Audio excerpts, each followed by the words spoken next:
Hola amigos, estamos de nuevo en Perspectiva y le damos la bienvenida. Hoy tenemos con nosotros a un sacerdote desde la diócesis de Cartagena y actualmente párroco de la parroquia de San León Magno en Murcia. Nos es muy grato tenerle con nosotros, le conocemos por YouTube, él tiene muchas visualizaciones, lleva tiempo, ya nos contará, pero sobre todo porque ha enriquecido y ha formado a muchas personas gracias a sus charlas. Y por ello estamos hoy con él. Don Fernando Colomer, bienvenido y ¿qué tal está? Muy bien, gracias a Dios. Pues nos alegra mucho tenerle con nosotros. Queríamos en este rato profundizar con usted y queríamos que nos contara algo de la vida espiritual. La vida espiritual es como una batalla, pero es una batalla a veces difícil porque nos podría decir que en qué consiste ese combate en esta batalla, si hay enemigos del alma. Sí, pues ¿Cómo lo mire, ve en el una fondo, persona? ¿Cómo nos afecta en la vida espiritual? vamos a ver, en el fondo se trata de una muerte y de un nacimiento y crecimiento. Pero claro, en esto la muerte al hombre viejo, para que nazca el hombre nuevo, en esto no hay muerte súbita. Biológicamente se puede dar el caso de una muerte súbita, pero en el plano espiritual no. Se va muriendo lentamente y se van haciendo y creciendo también lentamente. Por eso es un continuo combate, es como una agonía y un parto, una agonía y un nacimiento, ¿no? Y además un crecimiento, ¿no? En la vigilia pascual, en una de las lecturas, se proclaman estas palabras de San Pablo: ha quedado sepultada vuestra personalidad de pecadores. Por lo tanto, se trata de un cambio de personalidad. Claro, un cambio de personalidad no se realiza en 5 minutos, ¿eh?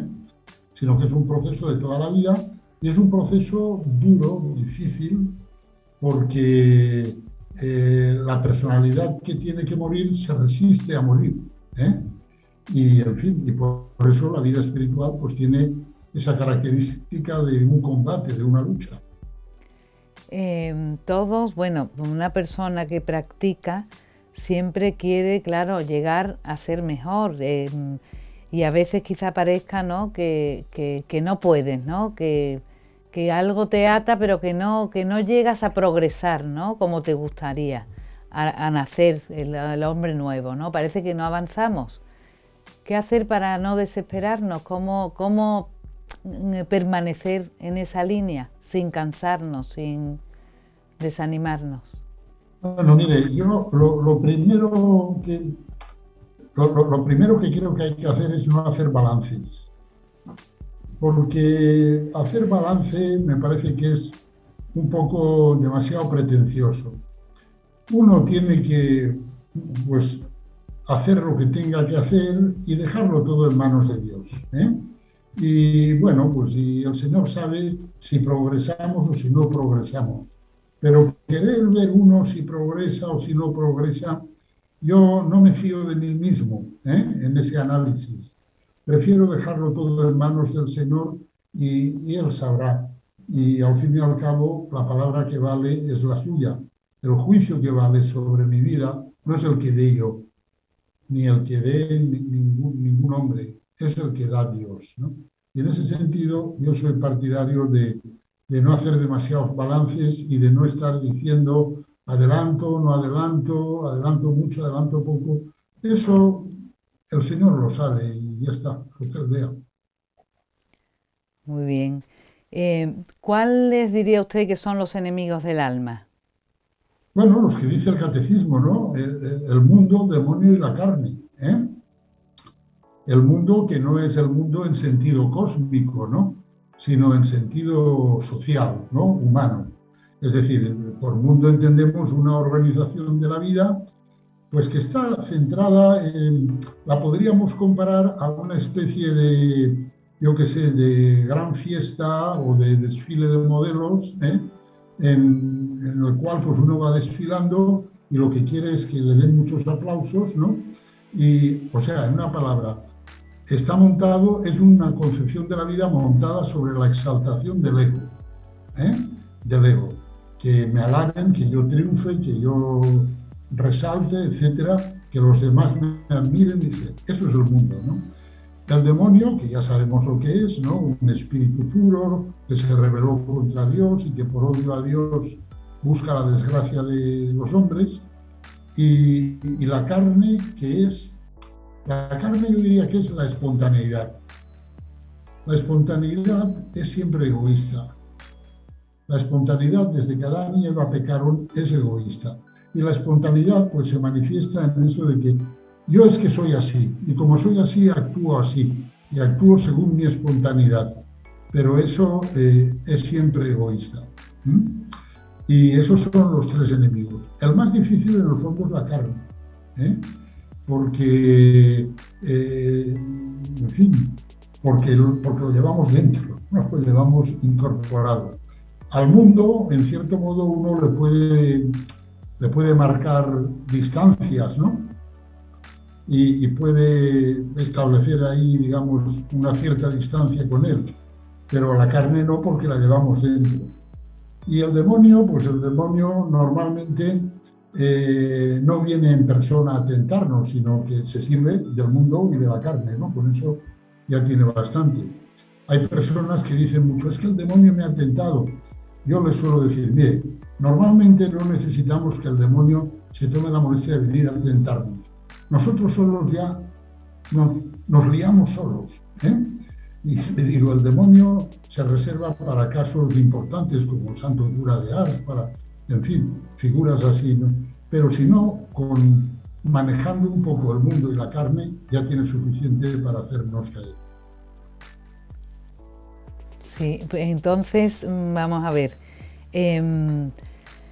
Dice que el mundo, el demonio y la carne, muy bien, eso lo ha dicho, pero ¿cómo luchar? Es decir, usted ve que el mundo es más fácil librarse de él y que lo difícil es la carne, que es la espontaneidad. Ahí ha resumido mucho en una simple palabra, pero hay mucha lucha en la lucha contra la carne, Sí, ¿no? claro. Entonces, ¿qué armas tenemos para luchar contra esas tres tentaciones fuertes? Vamos, claras, ¿no? Y no tenemos más armas que Cristo, que el Espíritu Santo, ¿eh? Que el Señor haga su obra en nosotros, ¿no? Y que ayudar al Espíritu Santo, para empezar, no ponerle obstáculos, ¿eh? A su obra en nosotros. Y en la medida que podamos, ayudarle también a que Él vaya haciendo su obra en nosotros, ¿no? Pero verdaderamente quien nos va a cambiar es el Señor, es la acción de la gracia en nosotros, ¿eh? Por tanto, el acercamiento al Señor, me imagino que tendremos que buscar tiempo de oración, ¿no? Dentro del mundo en que vivimos y del día a día, ¿no? Será una de las bases fundamentales, ¿no? ¿O qué? Desde luego, la oración y los sacramentos. La oración y los sacramentos. Es decir, ponernos directamente bajo la acción de Dios, ¿eh? Porque es inútil que madruguéis, que veléis hasta muy tarde, que comáis el pan de vuestra fatiga. Dios lo da a sus amigos mientras duermen, ¿no? Es el Señor quien hace la obra en nosotros, no la hacemos nosotros, ¿eh? Si nosotros, por nosotros mismos, nos pudiéramos convertir, pues sería un desastre, porque caeríamos en un orgullo espiritual tremendo, ¿no? Diríamos, ¿ves? Yo me he convertido. Si no te conviertes tú, es porque eres un gandul, ¿no? Pero no, las cosas son más complicadas. Y ahora que habla de conversión, en el mundo actual, cuando parece que estamos rodeados del buenismo, ¿no? Todo parece bueno, todo se salva, todo tiene, pues, necesita comprensión, no estamos acostumbrados al no. Entonces, si con ese buenismo no, a lo mejor no admitimos lo que es la conversión de la que nos está hablando desde el principio de hoy, de la charla. Bueno, mire, en el Evangelio está muy claro. El Señor le dijo a aquel joven, ¿por qué me llamas bueno? Solo Dios es bueno.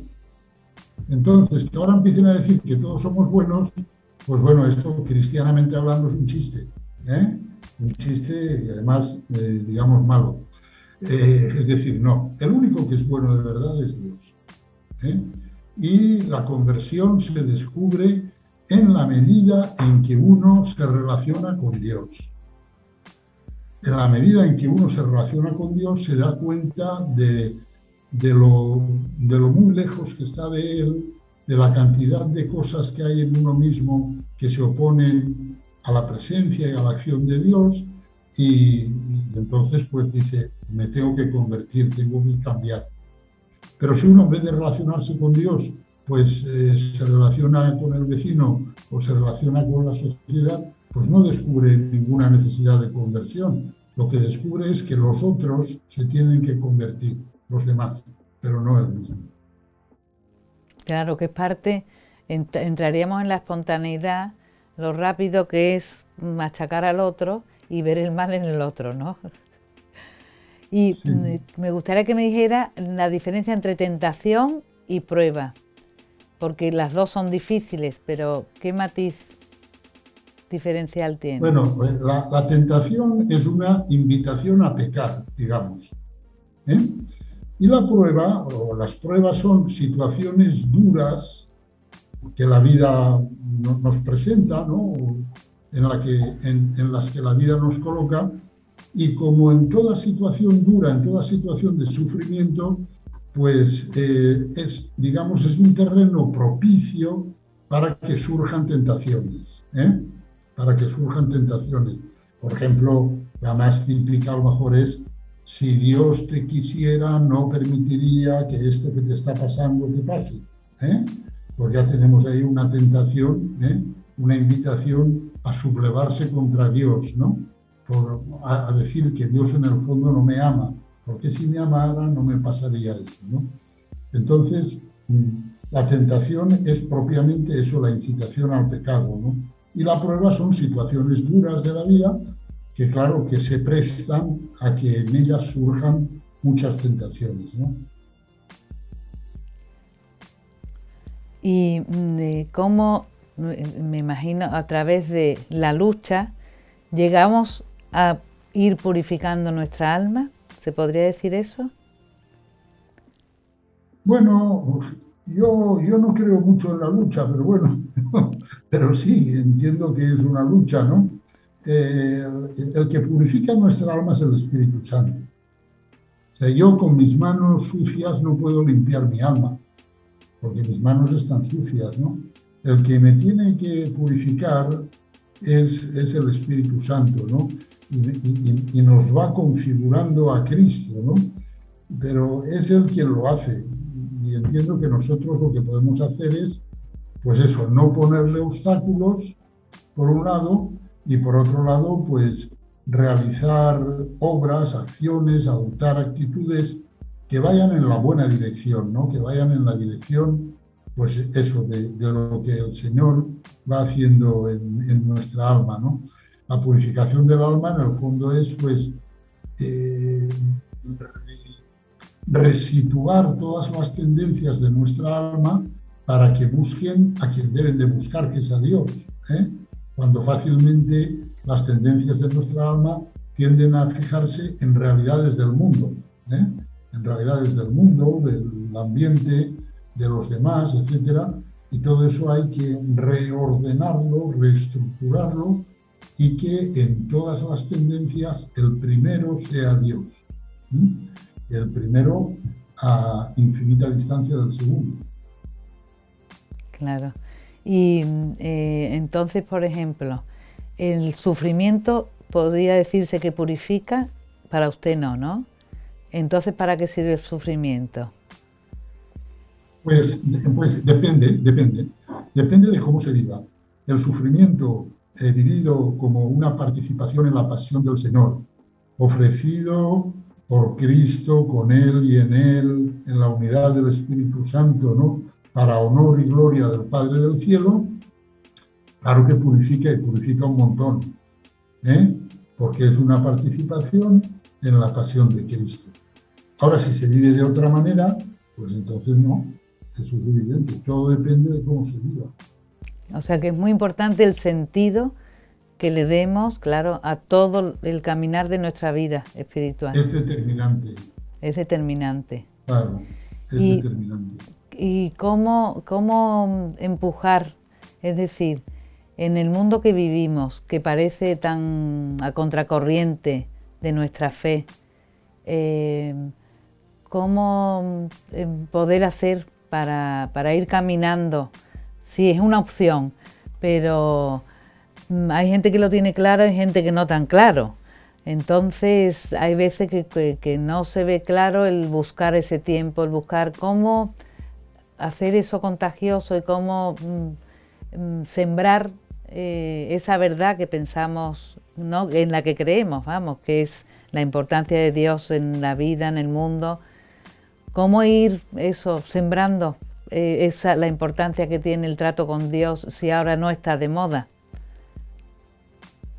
Bueno, yo creo que lo primero es vivirlo uno, ¿eh? Nosotros lo tenemos que vivir. Y si lo vivimos, pues ya saldrán ocasiones, ¿no? Para poder decirlo, para poder transmitirlo, para poder comunicarlo. Tampoco cuesta tanto decir a alguien, mira, pues yo voy a la iglesia y a mí es una ayuda, ¿eh? O yo me confieso, o yo rezo, o yo tal, cual. Y en fin, tampoco es eso tan difícil, ¿no? Pero lo primero es vivirlo, ¿eh? Vivirlo uno. Y después esperar la ocasión propicia para comunicarlo, porque tampoco se trata de ir por ahí, digamos, a todas horas, ¿no? A tiempo y a destiempo, ¿eh? Pues ir anunciando o diciendo lo grande que es Dios, ¿no? Hay que esperar el momento en el que ves en la persona un ápice de receptividad. Y entonces es cuando hay que decirlo. Porque si no hay receptividad, pues sería aquello que dice el Señor, no echéis las perlas a los puercos, ¿no? Sí, y me gustaría que explicara en general, ¿no? A una persona que cualquiera, ¿no? Que el decir un cristiano de a pie que necesita eso, profundizar para llegar a lo que usted dice, bueno, no es un combate, no le gusta esa palabra, pero en ese caminar, ¿no? No sé, como esfuerzo que tenemos que hacer para ir llegando más a Dios, qué tips, como dice, pasos podríamos dar para ir profundizando en nuestra vida de fe, en nuestra vivencia de la fe, cómo tendríamos que hacer, o cree muy necesaria la formación, a lo mejor eso, meternos hoy día en la medios de comunicación actual en algo especial, o qué cree usted que tenemos que hacer con tantas cosas eso que tenemos contrarias, ¿no? Porque hoy día se vive pues valores que no son los nuestros. Entonces, así, ¿qué consejos nos puede dar para ir mejorando en la vida espiritual? Bueno, mire, los cristianos siempre hemos tenido al mundo en contra. O sea que tampoco es que nuestra época sea especialmente, digamos, difícil para nosotros, ¿no? Pues siempre ha sido así. Los primeros cristianos tampoco lo tenían nada fácil, ¿no? Entonces, yo creo que tenemos que ver como normal esa situación.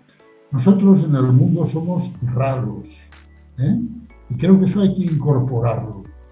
Y no querer, en fin, querer ser de Cristo y del mundo como, en fin, pacíficamente. No, somos de Cristo y por lo tanto estamos en el mundo, pero no somos del mundo, ¿eh? Porque dice el Señor en su oración, en el capítulo 17 de San Juan, ¿no? Están en el mundo, pero no son del mundo. Y, en fin, y el mundo los odia porque odia a Cristo, ¿no? Entonces yo creo que eso lo tenemos que normalizar y verlo, saber qué es nuestra condición normal en esta tierra. Y después, pues de lo que usted me pregunta, pues no qué sé, pero yo, por ejemplo, diría, lo más importante no es la inteligencia, es el corazón. Y lo que hay que hacer es bajar al propio corazón y ahí ser dóciles al Espíritu Santo. Que cada cual haga lo que el Espíritu Santo le ponga en su corazón. ¿Eh? Porque sí, hay muchas cosas buenas y se puede decir, pues apúntese usted a este curso de esto o siga usted, pero todo depende del corazón de uno, ¿eh? Porque si no, uno puede ser doctor en teología y ateo, ¿eh? O sea, la inteligencia no es la clave es el corazón. Claro, el corazón que transforma nuestro modo de actuar y, claro, toda nuestra vida. Claro, pues estamos terminando, se nos acaba prontísimo el tiempo, pero me gustaría que se despidiera usted pues con una oración o algo dirigido a los que nos están viendo y para dar ese, yo creo que lo que usted ha transmitido es verdaderamente lo importante que es llegar a la unión con Dios y como consecuencia el Espíritu Santo en nuestras vidas para que dirija nuestro caminar. Entonces me gustaría que nos acercara con palabras, con una oración, a eso que usted considera tan importante y que nos tiene que llegar a transformar. Pues nada, pues te damos gracias, Padre Santo, por habernos creado y por habernos hecho cristianos, por habernos dado el ser al crearnos y por habernos dado la fe y el bautismo, el conocimiento de tu santo nombre.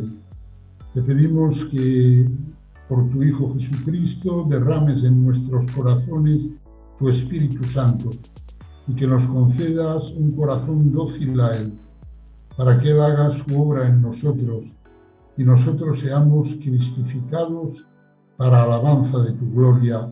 Amén. Amén. Don Fernando, muchísimas gracias por este tiempo que nos ha concedido y yo animo a los oyentes porque tiene un canal de YouTube, simplemente poniendo su nombre aparecen las conferencias que usted da. Sí. Pues animo a los que nos están viendo a meteros en YouTube y seguir a don Fernando porque es que se aprende mucho con él y siempre nos enriquece, sí, porque bueno, él pone el énfasis donde tiene que estar, pero sí que también nos forma y nos ayuda a profundizar en nuestra vida espiritual. Así que hasta el próximo programa y ánimo en adentraros en los canales de YouTube que tenemos con don Fernando. Muchísimas gracias por estar con nosotros.